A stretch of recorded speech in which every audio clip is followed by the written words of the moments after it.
Hello friends, welcome to ஆனஸ் kitchen. இன்றைக்கி நம்ம கிச்சனில் எல்லாருக்கும் ரொம்ப ரொம்ப பிடிச்ச வாழைக்காய் சிப்ஸ் எப்படி போடுறதுன்னு பார்க்கலாம். 5 கிலோ அளவுக்கு ஏற்ற வாழைக்காய் எடுத்து அதை இன்றைக்கி நம்ம சிப்ஸ் போட போகிறோம்.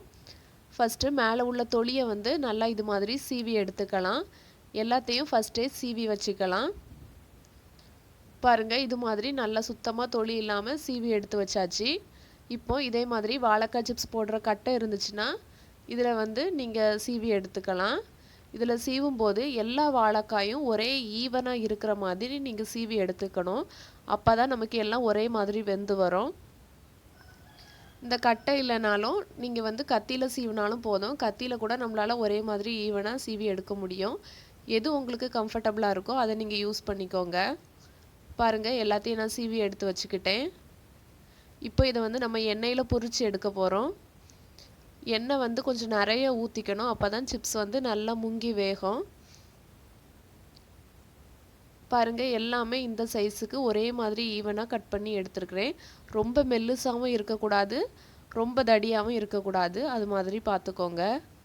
இப்போ நமக்கு எண்ணெய் நல்லா சூடாயிட்டு, எண்ணெய் நல்லா ஹீட் ஆன பிறகு தான் சிப்ஸ் எல்லாம் உள்ளே சேர்க்கணும்.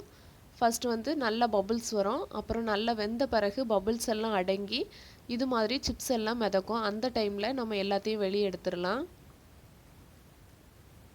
பாருங்கள், சிப்ஸ் எல்லாம் மேலே எண்ணெயில் மிதக்க ஆரம்பித்ததும் நம்ம வெளியே எடுத்தாச்சு. நல்லா கரிஞ்சிடாமல் பார்த்துக்கணும். அப்போனா கசப்பாக இருக்கும், நல்லா இருக்காது. நமக்கு வெந்த உடனே தெரியும் அந்த சிப்ஸ் எல்லாம், அந்த பபிள்ஸ் எல்லாம் கொஞ்சம் கொஞ்சம் அடங்கி அப்படியே மேலே மிதக்க ஆரம்பிக்கும். அதுதான் கரெக்டான ஸ்டேஜ்.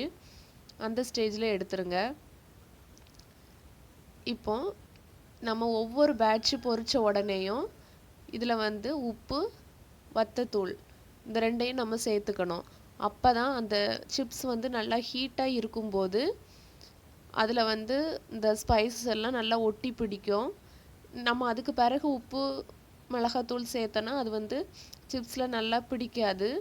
ஆறுன பிறகு சேர்த்தா பிடிக்காது. அதனால் நல்லா சூடோடு இருக்கும்போதே இதை நம்ம சேர்த்துடணும். இப்போ நம்ம 5 டைமாக பொரித்து எடுக்கோன்னா ஒவ்வொரு டைம் எடுத்த உடனே சேர்த்துடணும். அதை மட்டும் ஞாபகத்தில் வச்சுக்கோங்க. இப்போ தேவையான அளவு உப்பும் மிளகாத்தூளும் சேர்த்து நல்லா மிக்ஸ் பண்ணியாச்சு.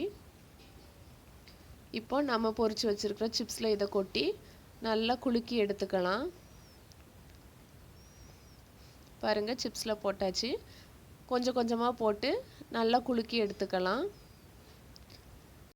இவ்வளோதான் ஃப்ரெண்ட்ஸ், எல்லாருக்கும் ரொம்ப ரொம்ப பிடிச்ச வாழைக்காய் சிப்ஸ் ரொம்ப அழகாக ரெடி ஆயிடுச்சு. நீங்களும் இந்த ரெசிபியை உங்கள் வீட்டில் ட்ரை பண்ணி பாருங்கள். இது நம்ம அதிகமான அளவுக்கு செய்யும்போது ஒரு ஏர்டைட்டான பாக்ஸில் போட்டு ஸ்டோர் பண்ணி வச்சிட்டோன்னா ரொம்ப நாளைக்கு கெட்டு போகாமல் நல்லா இருக்கும். இதை நம்ம கடையில் வாங்க போனால் ரேட் ரொம்ப ஜாஸ்தி. அதே இது நம்ம வீட்டில் செய்யும்போது ஹைஜீனிக்காகவும் இருக்கும், ப்ரைஸும் கம்மி. நீங்கள் இது வரைக்கும் ஆனஸ் கிச்சனை சப்ஸ்கிரைப் பண்ணலைன்னா சப்ஸ்கிரைப் பண்ணிக்கோங்க. அப்படியே கூட வர்ற பெல் ஐக்கானையும் கிளிக் பண்ணிக்கோங்க. அப்போ தான் நான் போடுற எல்லா வீடியோஸும் உங்களை சேரும். சிப்ஸ் எந்த அளவுக்கு கிறிஸ்பியாக இருந்துன்னு நீங்களே பாருங்கள்.